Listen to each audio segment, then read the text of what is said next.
Kapal patroli milik Bea dan Cukai Aceh berhasil menggagalkan upaya penyelundupan barang dari Malaysia yang dibawa dengan kapal nelayan di kawasan perairan timur Pulau Sumatera.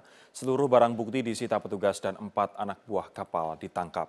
Barang selundupan berupa 15 ton bawang merah, 10 goni pakaian, dan 40 ekor ayam asal Thailand hendak diselundupkan melalui perairan Aceh Tamiang. Barang-barang tersebut diselundupkan menggunakan 1 unit kapal nelayan dengan 4 anak buah kapal warga negara Indonesia yang diketahui baru bertolak dari Penang, Malaysia.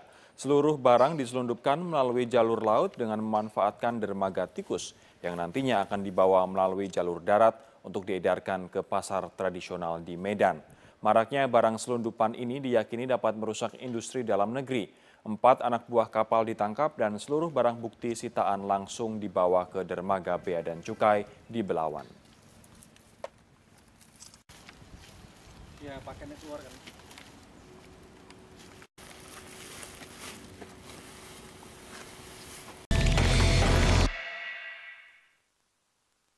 Anda kembali di Landstok, sudah bergabung bersama kami Komisioner KPAI, Mbak Erlinda. Terima kasih sudah hadir di Landstok.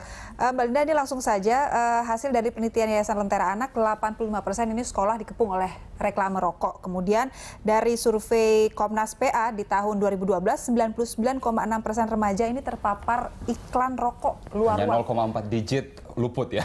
Itu mengkhawatirkan sekali ya sepertinya kondisinya saat ini untuk anak-anak sekolahan kita. Karena kan kondisi masyarakat kita sendiri yang pada akhirnya karena konsep pembiaran tadi, akhirnya mereka dengan tanpa disadari target sasarannya makin lama makin jumlahnya makin tinggi. Tidak usah jauh-jauh, kita di mana-mana apalagi sekolah negeri itu kiri kanan kan banyak warung. Iya. Sementara iklannya segede-gede gajah kalau anak-anak bilang gitu kan.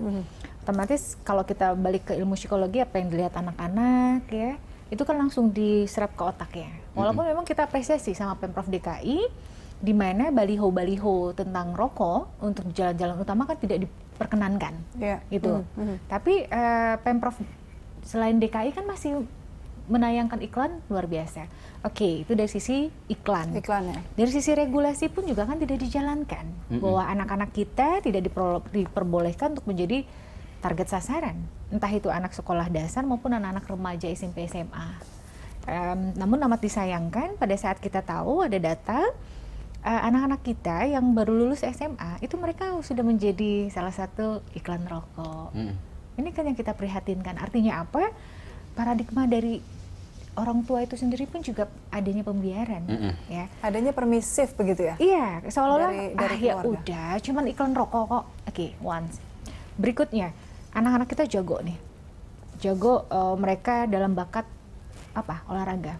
Ya. Tapi yang sponsornya siapa? Nah, ya. Nggak perlu dong ya. Itu yang sebelumnya tadi kita obrolin, ya kan? industri rokok itu serigala berbulu domba, Yes. masuk lewat yayasan-yayasan amal gitu ya.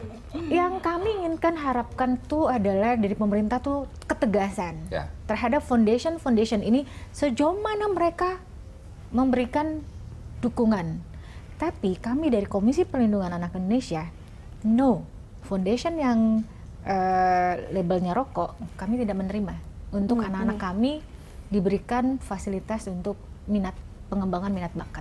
Kami strike di situ karena kalau tidak seperti itu ya tadi musang berbulu domba. Kita bagus kok, kita tahu foundation itu luar biasa, ya kan?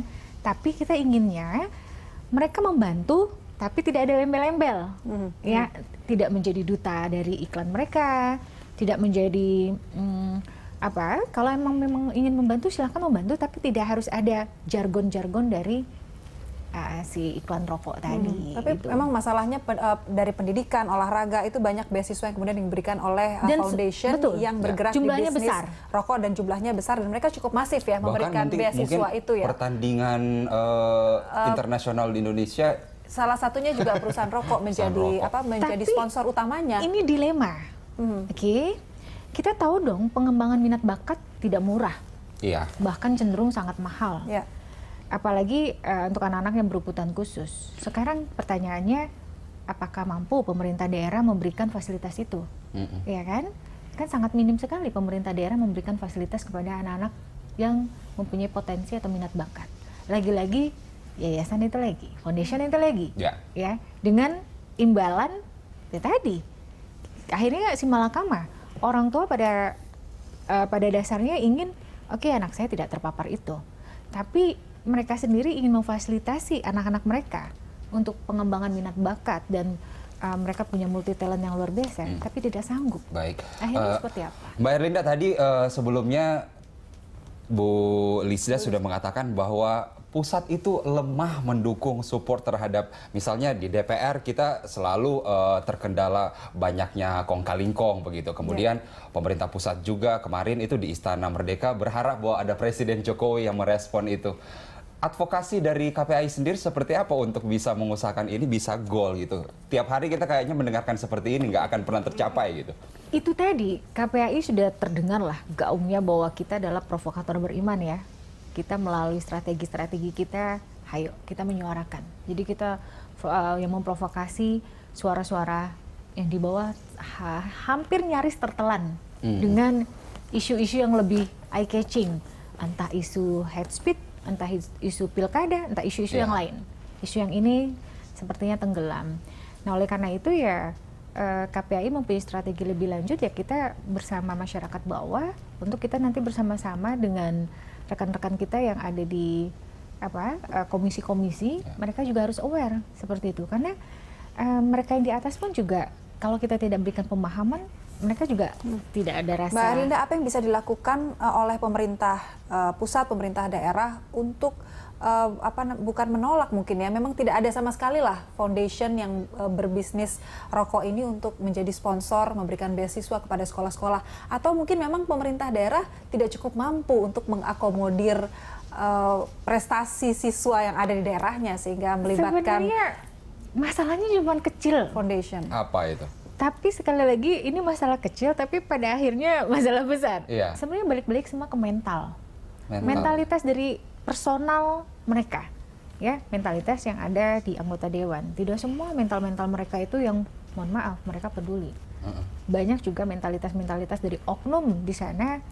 Kapan nih? Saya kemarin pemilihan anggota dewan, saya udah mengeluarkan berapa? Sekarang kita lihat dong, ya kan kepala daerah. Saya sudah 15 miliar keluar. Masa saya nggak harus balik modal? Jadi mau untuk memfasilitasi anak-anak kita yang berbakat jauh lebih sulit. Oleh karena itu kami sekarang merintis yayasan-yayasan yang sangat tulus mereka memperhatikan.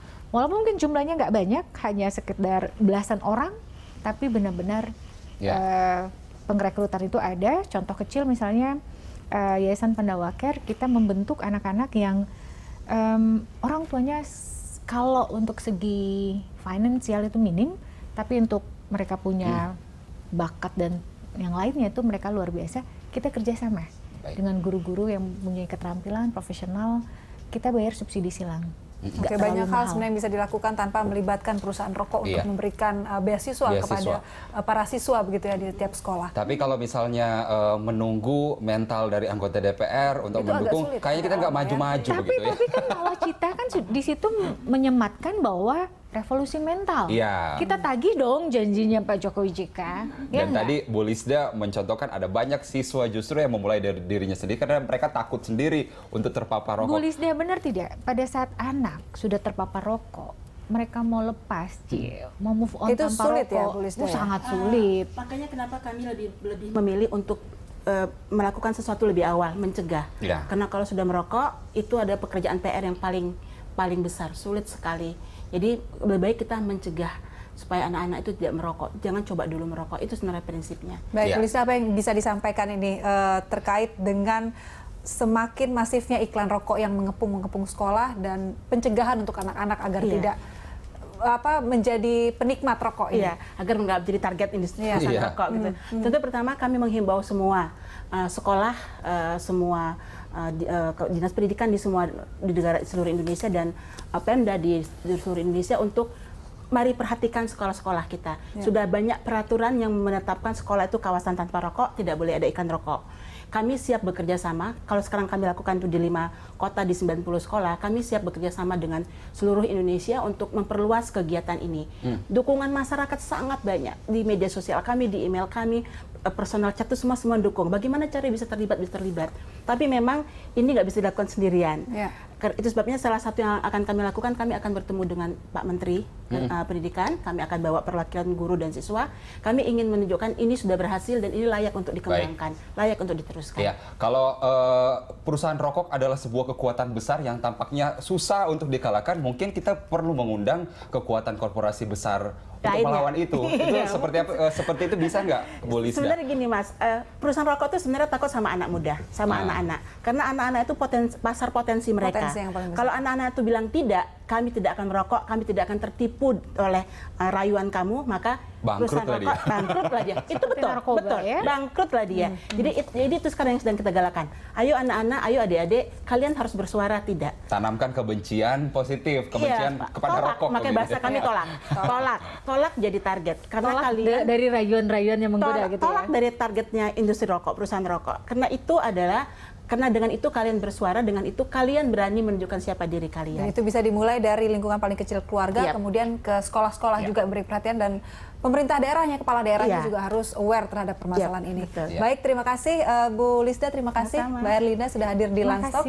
Pemirsa, demikianlah Landstalk hari ini. Anda bisa mengirimkan informasi dan saran kepada kami lewat email di redaksi@berita1.tv. Iya, Anda bisa follow kami juga via Twitter, Facebook, YouTube, dan Instagram. Nantikan Landstalk setiap hari pukul 13 hingga 14 waktu Indonesia Barat. Terima kasih, stop merokok. Stop merokok, sampai jumpa.